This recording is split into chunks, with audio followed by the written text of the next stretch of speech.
Karno pernah bicara begini, berikan aku 10 pemuda, saya akan goncang dunia. Berikan saya 1000 orang tua, saya akan mencabut Gunung Semeru. Pernah dengar? Saya ulangi sekali lagi. Tahu Soekarno? Siapa itu? Beliau ngomong, berikan saya 10 pemuda, saya akan guncang dunia. Berikan saya 1000 orang tua, saya akan cabut Gunung Semeru. Yang tua tidak usah dibahas, 1000. Yang saya bahas itu pemuda. Kenapa Soekarno, presiden kita itu bicara pemuda? Karena pemuda itu, anak-anakku, perhatikan saya semuanya, itu begitu penting dalam kehidupan kita. Mustafa Al-Ghulayaini itu ulama sastrawan Mesir mengatakan, inna fi yadis syubabi amrol ummah. Perhatikan saya, ada yang bisa menerjemah? Inna fi yadis syubabi amrol ummah. Ada yang bisa menerjemah? Sesungguhnya di tangan pemuda itu urusan umat. Anak-anakku itu semuanya pemuda. Jadi anak-anakku itu punya tanggung jawab yang akan mengganti kami-kami yang sudah tua. Maka urusan umat ke depan itu tergantung dari anak-anakku semuanya. Kalau anakku itu senang bermalas-malas, ya itulah cerminan nanti di masa yang akan datang. Kalau anak-anakku tidak, mudah-mudahan tidak seperti yang di luar itu, kerjanya hanya urus pacar, tidak pernah belajar, HP saja, maka itulah nanti yang akan terjadi, urus pacar saja. Jadi besok kalau jadi pemimpin yang seperti itu. Rekan-rekan kalian di luar itu ada yang suka minum-minuman, mabuk-mabukan. Coba bayangkan kalau misalnya mereka jadi pemimpin besok yang mengurus umat, maka umat ini semuanya akan jadi pemabuk. Mau itu? Mau? Kalau besok semuanya anak-anakku sekarang ini, pemuda-pemuda di luar sana itu, pekerjaannya mencuri, mencopet, maling, maka mereka kalau jadi pemimpin besok ya seperti itu jadinya. Maka kata Mustafa Al-Ghulayaini itu mengatakan apa? Inna fi yadis syubabi amrul ummah. Siapa yang bisa menerjemahkan tadi? Sesungguhnya di tangan pemudalah urusan umat. Wa fi aqdamihim apa?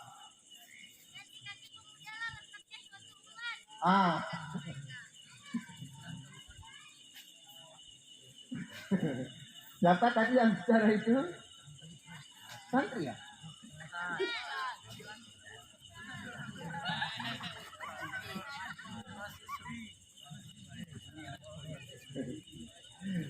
Wafi akdamihim, di kaki mereka ini, pemuda ini, taqaddumuhum, maju mundurnya bangsa ini. Maka anak-anakku coba perhatikan saya, besok kalau kami sudah mati, lalu kemudian anak-anakku itu mengganti kami semuanya, maka maju mundurnya itu tergantung dari anak-anakku semuanya. Karena itu anak-anakku sekarang ada yang kaya, boleh kaya itu, boleh kaya. Ada yang orang tuanya jadi bos, ada yang orang tuanya itu menjadi pejabat. Perhatikan anak-anakku semuanya. Ada orang tuanya jadi ketua PPR? Tidak ada. Jadi wakil rektor? Tidak ada. Jadi mudir? Tidak ada. Tidak ada ya orang tuanya jadi mudir. Jadi kepala sekolahnya? Anak-anakku, nasibku bukan di orang tuamu. Laisal fata mayyaqulu kana abi. Siapa yang bisa terjemah? Bukan pemuda itu yang hanya bisa mengandalkan orang tuanya. Saya kan orang tuanya sudah jadi mudir, notaris lagi, banyak uangnya. Mobilnya Fortuner. Enggak, bukan itu yang menentukan nasibmu. Bukan orang tua. Orang tua saya akan sekarang jadi kepala sekolah, bukan. Maka pepatah ini mengatakan, bukan pemuda yang baik yang mengatakan orang tua saya jadi polisi, orang tua saya jadi guru, orang tua saya jadi ustaz, maka nasib saya sama seperti orang tua. Tidak. Walakinnal fata mayyaqulu ana. Nah, tetapi pemuda itu yang baik itu mengatakan inilah saya. Inilah saya. Jadi tidak boleh mengandalkan orang tua. Maka anak-anakku semuanya itu harus mulai dari sepak bola, bulu tangkis, terus apa lagi? Pokoknya hobinya banyak. Ya. Yang mancing, hobi. Kayak mancing ikan ya, bukan mancing kerusuhan. Mancing ikan. Kalau nggak dapat kita jaring dia, biar cepat dapat banyak. Ya, itu. Ada lagi? Udah cukup. Sakra itu ada di Lombok Timur. Sakra itu ada di Lombok Timur. Semoga selalu tercurahkan ke baginda Nabi Muhammad SAW, kepada para sahabat-sahabat beliau, kepada para istri-istri beliau, juga kepada para pengikut-pengikut beliau hingga kelak di yaumil akhir. Yang saya hormati Pak Ketua PWM Nusa Tenggara Barat, Pak Kiai Haji Dr. Falahuddin MAG. Kemudian ada Mudir MBS Pak Dr. Muhammad Ali SHMH. Juga ada beberapa ustadz. Ada juga yang hadir pada malam hari ini Ketua Lazismu NTB. Ini Mas Sepsi. Ada juga anggota KPID NTB. Ini Mas MPI, Ketua MPI. Hah? Ketua MPI. MPI ya? Mas Yusron. Dan ada juga ustadz-ustadz yang lain. Pustaka dan informasi. Ada ibu guru juga. Pak guru, kakak guru. Guru ada? Ada kakak guru juga. Ada. Tabir. Ada lagi. Nggak usah serius. Adik-adik ya. Tadi diperkenalkan sebagai wakil rektor satu. Wakil rektor di bidang akademik, di bidang pendidikan. Ya adik-adik, kalau nanti ada yang mau ke PUTM tadi seperti yang disampaikan oleh Pak Mudir, ya, kalau dia mengambil jurusan KPI, kan ada dua ya, ada yang ke Komisi Penyiaran Islam KPI atau dakwah, ada yang di bahasa Arab.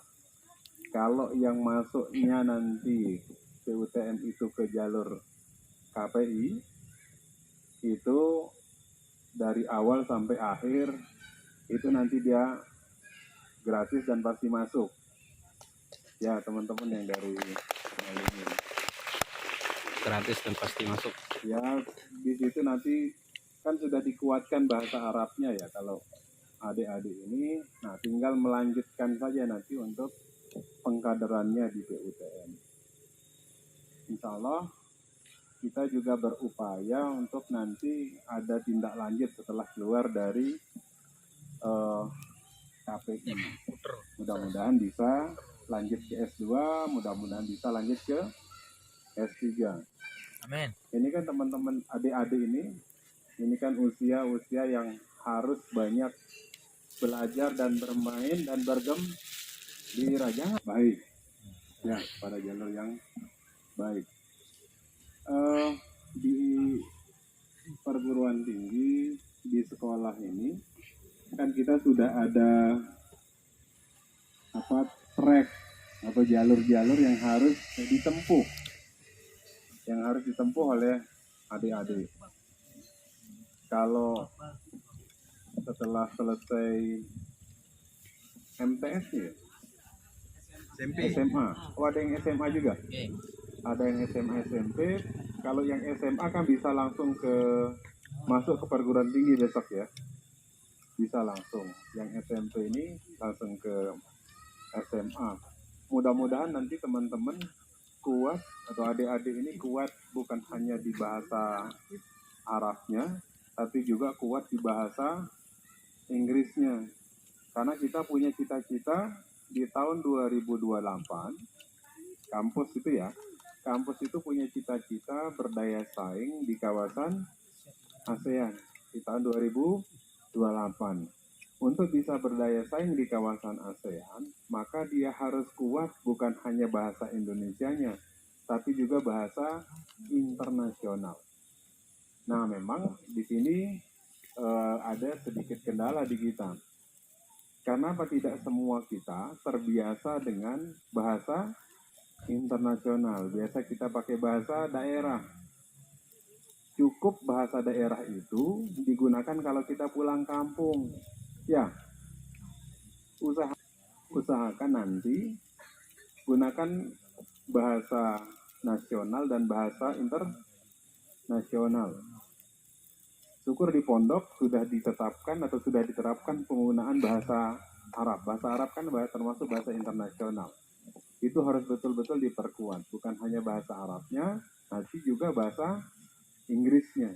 Itu juga harus diperkuat. Kalau sudah kuat yang dua itu, insya Allah teman-teman punya secara akademik punya masa depan yang jauh lebih baik ke depan. Karena sekarang ya saingannya teman-teman nanti yang dari pondok-pondok lain itu kan diajarkannya kitab dan bahasa Arab. Jarang yang diajarkan bahasa Inggris. Nah, ini adik-adik ini kan punya dua keunggulan. Keunggulannya apa? Fasih bahasa Arab dan juga pinter bahasa Inggris. Itu jadi keunggulannya. Bahasa daerahnya itu dipakai. Betul-betul Garuda. Hati-hati, bagian tengah tidak boleh dipukul. Iya, wah, tepuk tangan. Indonesia is the most beautiful land in the universe.